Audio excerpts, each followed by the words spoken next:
I cannot believe how low the Indiana Fever are now stuck stooping, man. This is insanity. You did this to yourself. How did you manage to get here? This is crazy, man. The Indiana Fever doing the Angel Reese Chicago Sky special where you could get a double cheeseburger and a French fry just to buy a ticket to the game. $28 for a hot dog, a drink, and a ball cap, just to get someone through the turnstiles. The Indiana Fever, the team built around the most marketable rookie in WNBA history, is now running discount snack packs to fill seats at Gainbridge Fieldhouse. A year ago, this franchise couldn't print tickets fast enough. Now they're running the same playbook the Chicago Sky used during the Angel Reese rookie campaign. How did the cash cow of the entire league end up here? The Indiana Fever posted this. Our first Lucas Oil family night of the season is this Sunday. Tickets start at $28. So for $28, you can get a hot dog, some Cheez-Its, a drink, and a ball cap. As long as you pay $28 to come to the game. This is craziness, man. Let that sink in. Lucas Oil family night. Tickets starting at $28 with a snack pack thrown in. During Caitlin Clark's rookie year in 2024, the Fever weren't handing out anything. Road games were selling at premium resale prices. Indiana set the franchise record for sellouts. They moved games to bigger arenas to handle the demand. Now they're bundling concessions into the ticket price just to move inventory for a Sunday game. That is not a normal trajectory for a team with the most popular player in women's basketball on the roster. They have completely screwed the pooch when it comes to this thing, and they have no one to blame but themselves. That front office, Kelly Crosskoff, Amber Cox, and that head coach, Stephanie White. You guys have brought this thing to a new low, it appears. I don't blame the people for holding out. We don't know what's going on with this back situation. All of a sudden, she needs a chiropractor every 5.5 seconds. I don't know what's going on, but you guys have blown it. The front office accountability here falls on specific people. General Manager Amber Cox, Team President Kelly Crosskoff, Head Coach Stephanie White. Those are the names attached to the decisions that got Indiana to this point. And the back injury saga is part of it. Caitlin Clark has been dealing with what the team has called a quad issue and then a groin issue. But the chiropractor visits and the vague injury updates have left fans skeptical about what's actually going on.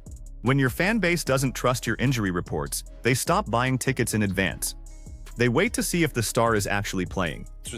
This was not a Caitlin Clark situation. How we got here, I have no idea. Well, actually, I do have an idea. When you have an organization that was lying to the fans about injuries, when you have an organization that was getting people to pay top dollar for tickets, but also letting them know that the star in which they're paying to see will be playing a different position, won't be allowed to be the spectacular performer that she is.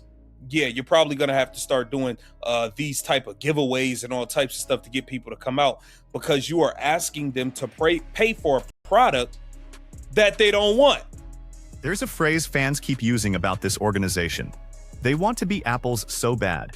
Meaning the Fever brass keeps trying to coach Clark the way every other point guard in the league gets coached, instead of letting her be the generational shot maker she actually is. Move her off ball.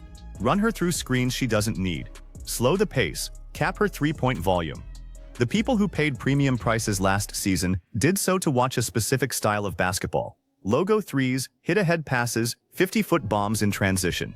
Take that away, and you've changed the product the consumer signed up for. Now we got to take a look at this here, where it says the Indiana Fever vs. Dallas Wings game on May 9th averaged 2.5 million viewers, making it the second most watched WNBA regular season game ever on ESPN. Now, this is with that new rating system, so this does make the viewership a little bit higher than it was, but this is down from where it was last season opener. But hey, 2.5 million, you know, it's not as much as the last year's season opener, but you know, it is what it is, man. Now here's the part that complicates the doom narrative. The May 9th season opener against the Dallas Wings averaged 2.5 million viewers on ESPN. That makes it the second most watched WNBA regular season game ever on the network. That's a massive number. It's down from last year's opener, which polled even higher. But $2.5 million for a regular season women's basketball game in May is the kind of figure the league couldn't dream about 3 years ago. The star power is still there. The audience is still showing up on television. What's collapsing is the trust between this specific front office and the in-arena consumer. That's my goal. Yeah, happy belated Mother's Day. Okay. What was it that made you want to join the Fever? Like, I guess how much, seeing Steph and Caitlin during, even during USA basketball over the offseason helped with that? Yeah, for sure. I think that was a big thing, being able to be coached by Coach Steph. Chemistry that I built with CC, obviously with Team USA, playing with Kelsey at Unrivaled. And I wanted to go where I was going to be valued, where I was going to be utilized, and I feel like I had that opportunity here. So I wanted to capitalize on that and, yeah, come where I'm winning. That's Monique Billings explaining why she signed with Indiana. She mentions Stephanie White directly. She mentions the chemistry she's already built with Caitlin Clark and Kelsey Mitchell at Unrivaled, the off-season 3-on-3 league that ran from January through March 2025. Billings is a UCLA product, a veteran big who can space the floor and run the rim. On paper, this was a smart signing.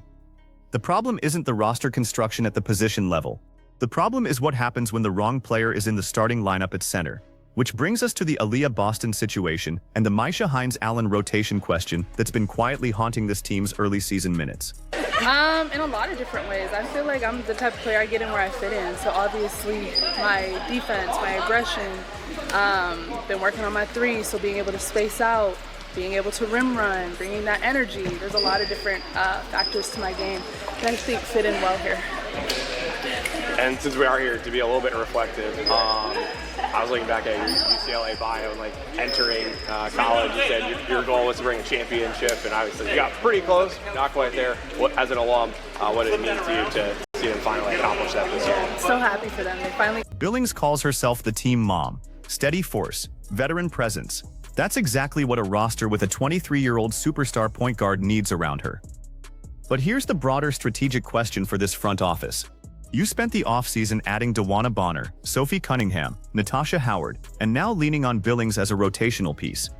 You spent real money, you added real veterans, and the response from the fan base has been to demand a $28 snack pack incentive to show up on a Sunday afternoon. That tells you the issue isn't the talent on the floor. The issue is the perception that this coaching staff is going to handcuff the player everyone bought tickets to see. Good. Now, Monique Billings spoke to the media. Now, obviously, we're hoping that she makes her debut in the game. We definitely don't need to see Myisha Hines-Allen. I'm sorry. I rewatched that play where Myisha Hines-Allen panicked from the three-point line and just threw the ball up and it bounced off the backboard. It sounded like somebody, bro, it sounded like a grenade went off in there. Like, it was crazy. We definitely do not need to be seeing Myisha Hines-Allen in this. Here's the full picture, and it requires holding two contradictory truths at once. Because the WNBA in 2026 is operating in a media environment where macro success and micro failure can exist simultaneously. On the macro level, the league has never been healthier.